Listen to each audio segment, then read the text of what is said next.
حضرت آدم علیہ نبینا علیہ السلام یہ چاہتے تھے کہ ہمیشہ ہمیشہ کے لیے جنت میں رہیں، لیکن اللہ تبارک و تعالیٰ چاہتے تھے کہ جنت سے نکل کر کے اس کائنات میں آئے، تو حکم کس کا چلا؟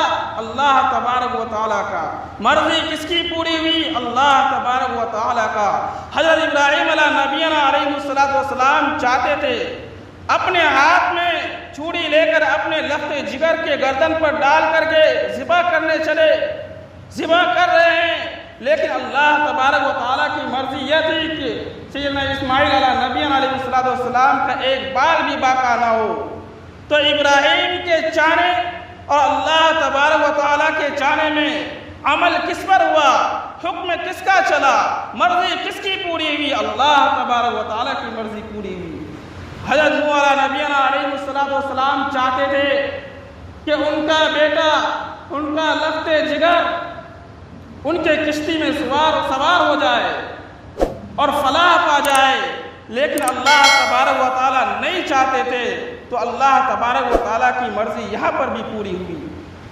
حضرت سیدنا محمد رسول اللہ صلی اللہ علیہ وسلم نے ایک مرتبہ ارشاد فرمایا کہ میں شہد کا استعمال نہیں کروں گا، وجہ یہ تھی کہ اس میں سے مہک آتی ہے۔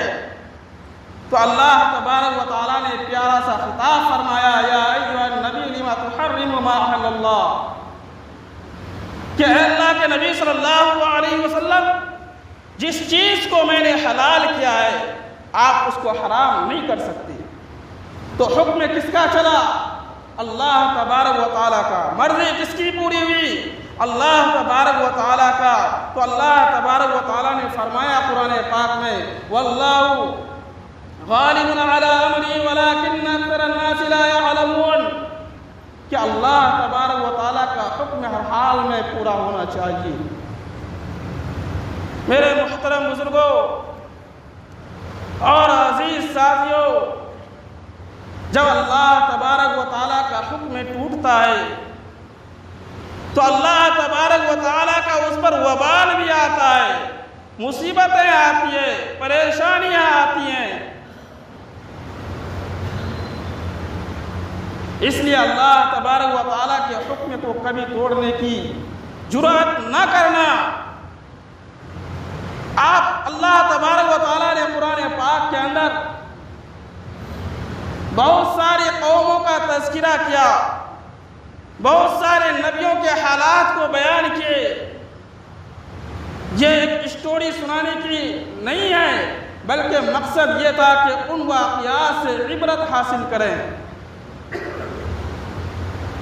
اللہ تبارک و تعالیٰ نے قرآن میں ان لوگوں کا واقعہ نقل کیا ہے جس پر اللہ تبارک و تعالیٰ نے انعامات کیے تھے، ان کو اچھی زندگی دی تھی، ان کو اچھی نعمتیں دی تھی، وہ اپنی زندگی عیش و آرام میں گزارتے تھے، لیکن جب عیش و آرام میں آ کر کے اس نے اللہ تبارک و تعالیٰ کی نافرمانیاں کرنی شروع کر دی، اللہ تبارک و تعالیٰ کا حکم کو توڑنا شروع کر دیا، اپنی منمانی کرنے لگے، تو اللہ تبارک و تعالیٰ نے ان قوموں کو ہلاک کر دیا، برباد کر دیا۔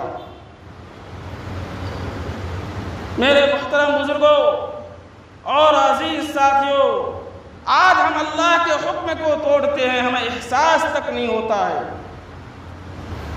اوپر سے لوجک دیتے ہیں، جسٹیفائی کرتے ہیں کہ ہم نے اس کام کو اس وجہ سے کیا ہے، قرآن و حدیث میں یہ بات پائی جاتی ہے، اس کا ارتھ، اس کا مطلب یہ ہے، ہم کسی طرح سے لوجک دے کر کے اس کی جسٹیفائی کرنے کی کوشش کرتے ہیں۔ یہ ایک نیا فتنہ ہے، یاد رکھو۔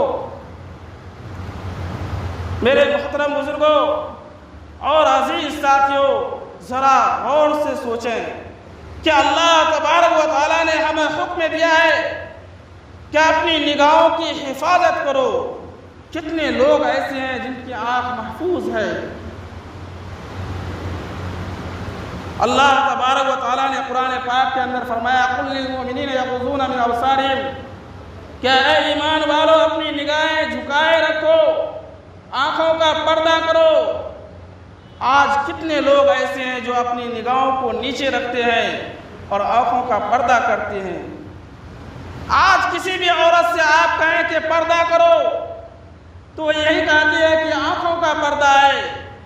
اگر آپ اور کچھ کہیں گے تو کہے گا کہ چہرہ کا پردہ تو ہے ہی نہیں ہے۔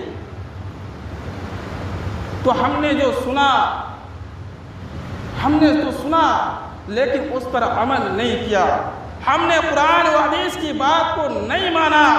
اللہ تبارک و تعالیٰ نے قرآن پاک میں فرمایا ہے یا ایھا الذین آمنوا اطیعوا اللہ ورسولہ، کیا اے ایمان والو اللہ تبارک و تعالیٰ کی اطاعت کرو اور اس کے رسول کی اطاعت کرو، ولا تولوا عنہ، اس سے روگردانی نہ کرو، وانتم تسمعون، تم تو سننے والے ہو، تم تو سمجھنے والے ہو، تم تو ماننے والے ہو۔